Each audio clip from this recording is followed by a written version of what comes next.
Welcome, ladies and gentlemen. My name's Dychronic. You're here on this Destiny 2 video, and today we're going to be taking a look at the Xur's inventory, location, random rolls, all my recommendations, and all the whatnot that has to do with the Xur. Obviously, on top of that, it is Friday, so the Trials of Osiris is available again in case you wanted to play Trials of Osiris, which, I'm sorry, but I'm looking at this guy's names, and that first section looks like a bookshelf. I'm sorry, I see IKEA bookshelf. I know it's really ignorant, but that's what I see. I mean, it's got two levels, and it's got little legs. I mean, it's perfect. So you can find the Xur in his regular location on Titan, so just head over to Titan, and then in the rig section, make your way over here, and in this building right here, you can find the Xur. This is a high overview of everything that he does have available in case this is all you cared about. In general, I don't like the Jade Rabbit or Six Coyote, and I love the Hallowfire and GEOMAG. Moving on, let's go ahead and talk about the weapon that came out with Curse of Osiris, which is a list of fully cursed weapons that came out during that. Its main perk, Fate of All Fools, chaining body shots, gain bonus damage on your next precision shot, and return ammo to the magazine.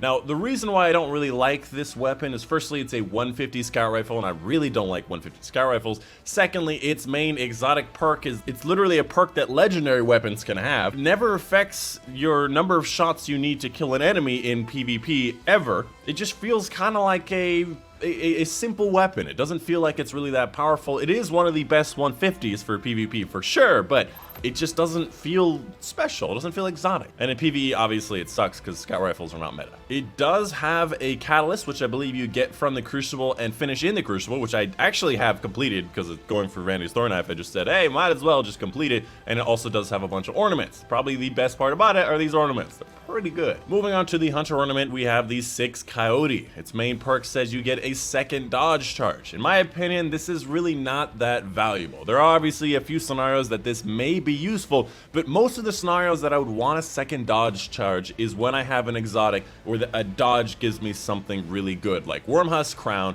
gives me an extra bit of healing. Having a second dodge for that would be great, but they're both exotics, so you can't have that. And this repeats throughout a lot of exotics that get benefits from using your dodge. So you have to combine this with something that has to do with your subclass, maybe getting invisibility or getting your melee back, and honestly, I'd rather just have other exotics over there. As far as the roll goes, primary mobility is really good to get your dodges back faster, so I guess this is something that matches very well, although I'd like to see the rest of it in intellect, because the only other thing I was thinking about for getting more dodges is, you know, using it with dynamo to get your super back, so intellect seems like the best option there. And outside of that, it does not have an ornament. Moving on to the Titan exotic, we have the Hallowfire heart that has no reason to be this thick. What is this, like a foot of concrete between you and your chest? As a female model, this is absolutely ridiculous, but I absolutely love the chonkiness of the Titans, to be honest. The Hallowfire heart, honestly, is one of my favorite, if not my #1 favorite Titan exotic in the game. Definitely for PvP, this thing, or not PvP, PvE, this thing is a lot of fun and very useful. If you've never heard of it, the Sunfire Furnace exotic perk improves the recharge rate of your solar abilities, just basically makes it so they have half the recharge time off the bat,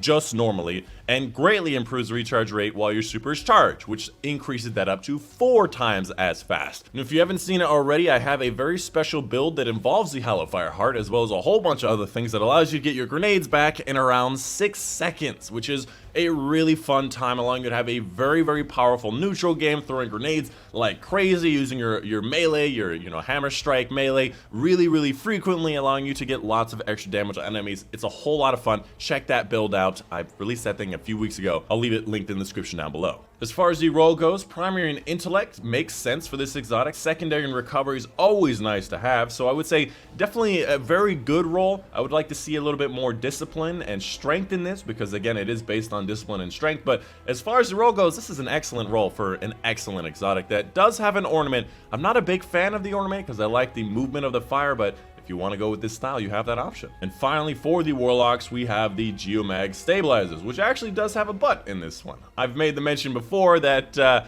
transversive steps for the Warlocks and a couple of other pants, for some reason, just don't have a butt. Literally, it's like a straight line that goes to here. I'm not joking. and it's just something funny that I look for these days. So the GEOMAG stabilizers, one of my favorite Warlock exotics for sure for PvE. Its main perk, Close Enough. When Chaos Reach Super is almost full, sprinting tops it off. That's really negligible, to be honest with you. And damaging enemies with your Chaos Reach extends its duration, where you can get about double the time during your Chaos Reach Super, which is a very high DPS super, which is incredible during PvE. So if you have a very high health boss, put this thing on, just use the super on that boss, and it lasts for a really long time. Definitely something you should definitely use in PvE if you're not going to be using Attunement of Grace. As far as the role, primary and mobility does not really match it, although it does say something about sprinting. Secondary and intellect is definitely something that you want to see on this exotic. I would like to see intellect a lot higher, and of course having more recovery is just something that warlocks always benefit from. So I would say maybe average to above average role for an excellent exotic. That does have an ornament that I do not have. Ooh, you can make them green. And that's pretty much it. Make sure you're picking up your 5 of Swords so you can get higher scoring Nightfalls in the regular Nightfalls. Picking up your Invitation of the Nine for some powerful gear and some lore. I've already finished them on this character. And finally, picking up your exotic engram. If you have exotics that you don't have from the world drops, this will guarantee you get one of those. And by the way, any exotic engram does this. So if you get an exotic, you're gonna get an exotic that you've never had before. Anyways, that's the end of the video. Hope you guys did enjoy. Let me know in the comments down below if you have any questions, any concerns, any tips, tricks, I missed something, let me know in the comments down below. But that's it. My name's Dychronic, and I will see you guys on the next one.